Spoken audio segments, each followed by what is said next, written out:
He hit me. He's not a war hero. He's a war hero. He's a war hero. 5.5 years. He's a war hero because he was captured. I like people that weren't captured, okay? I hate to tell you. Do you agree with that? He's a war hero because he was captured, okay? You can have, and I believe perhaps he's a war hero, but right now he said some very bad things about a lot of people. Those who live, eat, and sleep politics will tell you the way to get elected is to control the narrative at every turn. When you're worth billions of dollars, that's easy.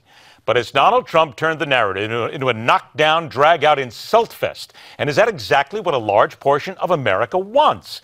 The discourse now centers on our military veterans, and if one slip of the Donald lip leaves a lasting impression.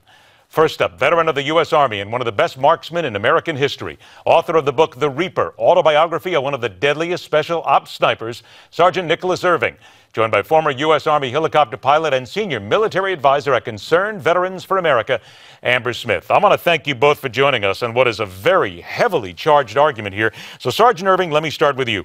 Point blank, does Donald Trump owe you an apology?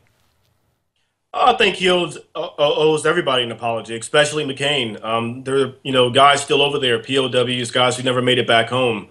I think he owes those guys an apology. Every veteran who stepped foot overseas, he owes those people an apology as well. Amber, same question to you. Does he owe you an apology? I think he owes every American veteran an apology. Big picture, what Donald Trump was saying, what he was like missing the picture with the words that came out of his mouth, was that he wasn't understanding service and what it means to step forward selflessly, as John McCain did, and serve your country, put your life on the line, put your country before yourself and others, and serve honorably. So for him to say that, why did he even bring up being captured or not? He can go after John McCain's record on anything except for him being captured and becoming a prisoner of war for 5.5 years in Vietnam. All right, now let me go ahead and hear from some other folks here. I want you both to hear this. Didn't take long for Donald Trump to hear that his views on John McCain could be offensive. From the same stage in Ames, Iowa, former Texas Governor Rick Perry demanded an apology. Here's his words. As an individual who has worn the uniform of this country, I was highly offended what Donald Trump said about John McCain and his years of sacrifice in a dirty, dingy, terrible prison in North Vietnam. Donald Trump owes every American veteran, and in particular John McCain, an apology. Sergeant Irving, let me get to you on this too. Everybody is hammering away at Donald Trump, but is he bringing up a conversation that needs to be had regarding Senator McCain? And I say this because Senator McCain gets a lot of heat from people in his own party. Let's take away the military side of things. They say that he deserves it because he's the one that basically called the people who showed up at Donald Trump's gathering crazies. What do you think on that side? Politics and what someone did in their service should be kept, I guess, separate. I might not be a big fan of McCain's political side, but the guy was, a Vietnam War hero, not because he was captured, because he put on the uniform and served his country honorably. I don't get too much involved with the politics side. The man was a, combat veteran. Leave it at that. Amber, let's go ahead and play politics here for a moment, and let's just try and take that out of it. Because I'm a son of a military veteran. I'm a guy who believes in the military, always been behind them my entire life. I got to be honest, I'm offended by all of this. But is this not just playing politics in many ways? Because Donald Trump gets people talking, he gets them to say things. And let's also be honest here, Amber. The polls came out again today, and it shows that Donald Trump is still right up there in the top 2. He must be speaking to somebody. No, this isn't just playing politics. This was a very personal attack. John McCain, 5.5 years as a prisoner of war. He was tortured. He had to teach himself how to walk again. He was in solitary confinement for many of those years. That's not something that you go after. Like, what's the common rule in politics? You don't go after people's families, and you shouldn't go after people's time as a prisoner of war. Like that, like how like little class do you have to attack someone for that? That's what I don't understand when people are still defending Trump. He crossed a line. Like, yes, we all understand that politics gets dirty, especially during campaigns, but he crossed a line and showed his true character, and in my book that is not commander-in-chief material whatsoever. All right, and Amber, I'm going to stay with you for a moment here, because let's also then look at the veterans' care itself. We've talked about it many times on this show. The veterans in this country are not getting the proper care. They are still having to wait so many times, so long, and the money is still not being used properly.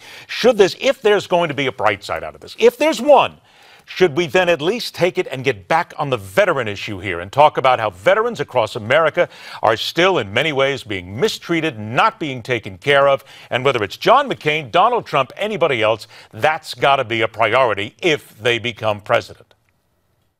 Well, what I would like to see out of Donald Trump, instead of taking all this credit for bringing veterans back into the conversation because of some terrible and disrespectful remarks he made that was disrespectful to all veterans, is what is Donald Trump's plan to fix the VA, rather than saying all he comes out and showboats and talks about how America's veterans need to come first and we need to fix the VA. Okay, what's your plan? What are you going to do exactly to make the Department of Veterans Affairs a better place for America's veterans? So let's see a plan. Let's see what you've got in your vast experience as a businessman. What are you going to do to fix the VA? That's what I want to know from him. All right, Sergeant, I'm going to come to you on the very same thing here.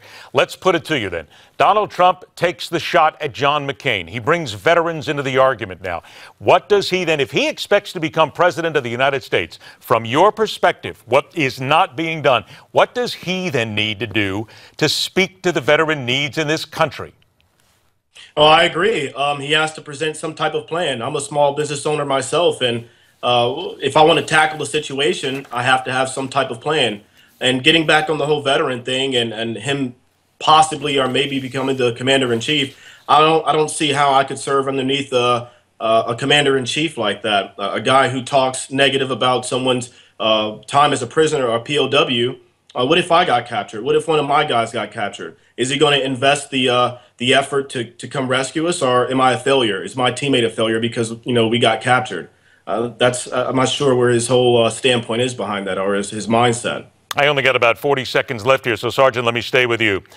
Do you think that Donald Trump should have an opportunity to be president? No, especially with the global war on terrorism going on right now. At some point in time, we're going to have to put men and women back in harm's way, and I don't see how someone would want to serve underneath that. Amber, let's put it this way. If he apologizes for what he said, should he get a chance?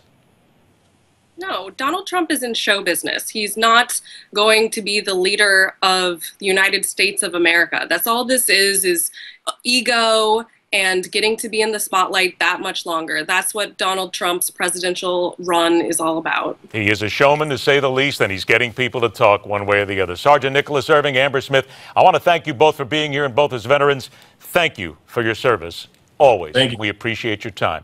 All right, let's talk a little bit about Donald Trump. Still at the top of the GOP polls, the media and the critics say he doesn't have a plan. We talked about it here. Well, he claims he does have a plan.